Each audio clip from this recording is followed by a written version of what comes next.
What's going on, guys? Welcome back to RC Everyday. So we're going to do hot and dirty electronics install on the blue shop truck kit. And yeah, I'm just so irritated with RC electronics.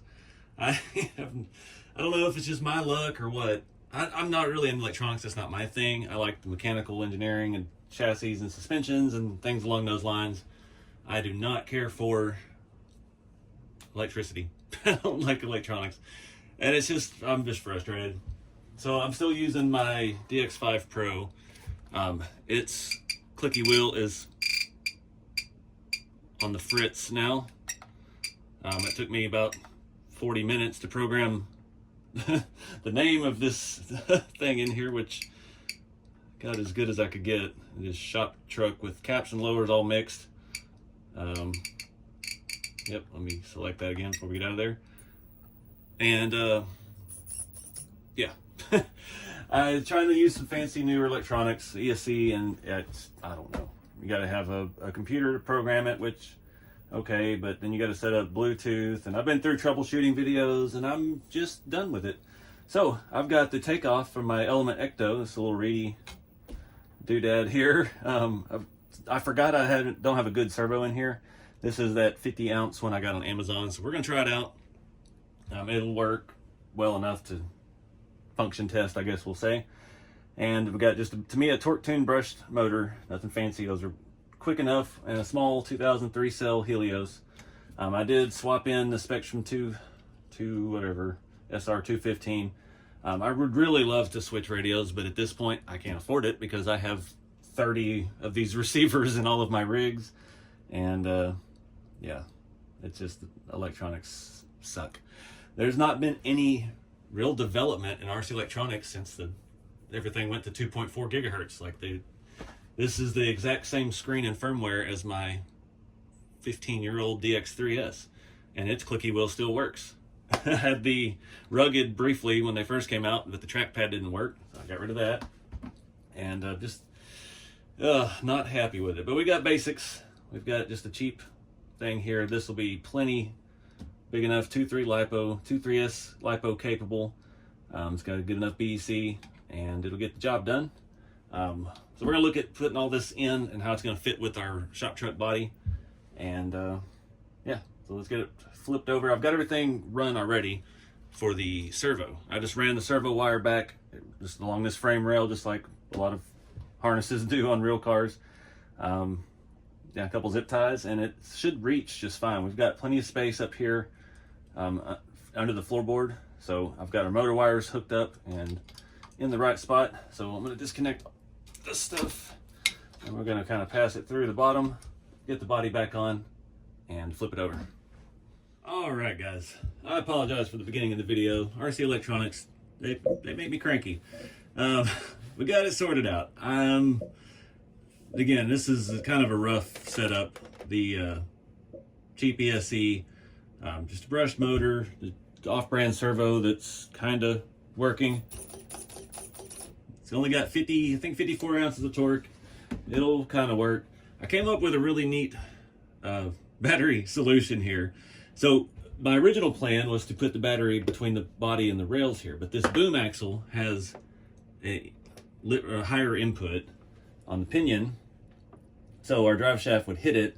So I had to come up with something else, and so I put all the electronics on this side and the battery on this side. And these mounts from Brad have the hole there for the blazer body. So I put about a 10 millimeter grub screw in it, got a 30 millimeter rod, threaded it on there, pushed it down, kind of locking the battery into place, and started a screw by hand on this side. Battery is perfectly tight, it's not going anywhere. Everything is jiving good. I've got all this stuff two-sided taped down. It's not hanging down anywhere near the bottom of the truck. We're still an inch away and should be golden.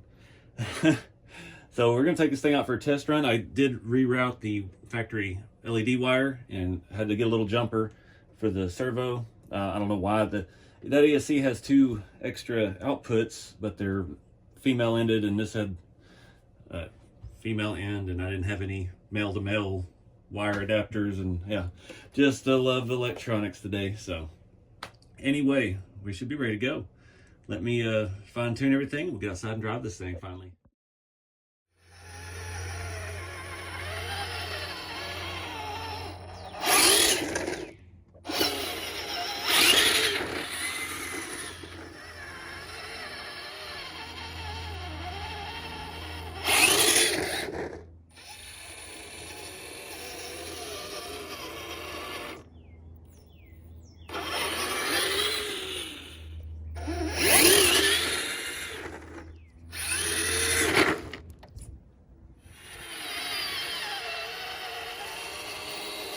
All right, guys, it's a success.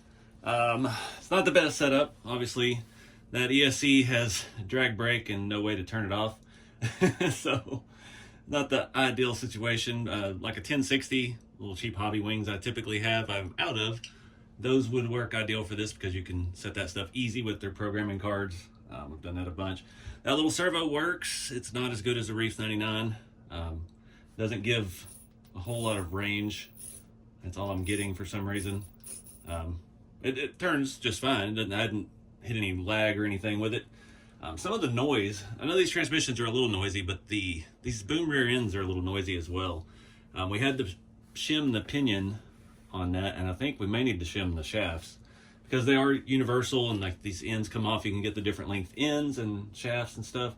So we may have to dig into that and lubricate and shim things up a little bit because it does sound like there's a little noise in the rear end. Junkyard parts.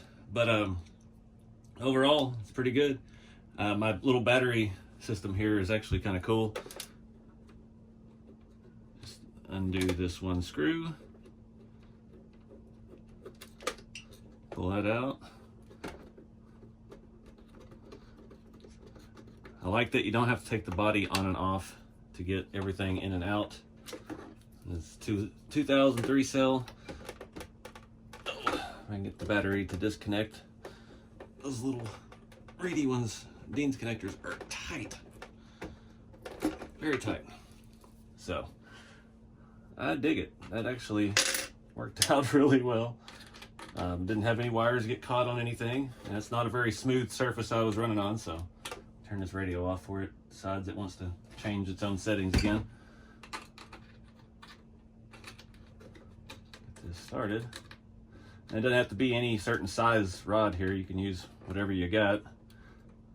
And it worked out. It kind of got put in at an angle because I didn't want to take the whole truck apart to put it in. And could use like a little thumb screw of some kind if you had one. Make that quick release, quicker. But yeah, that's it. It doesn't have to be anything super fancy. I know there's some guys in the group working on some cool ways to hide electronics.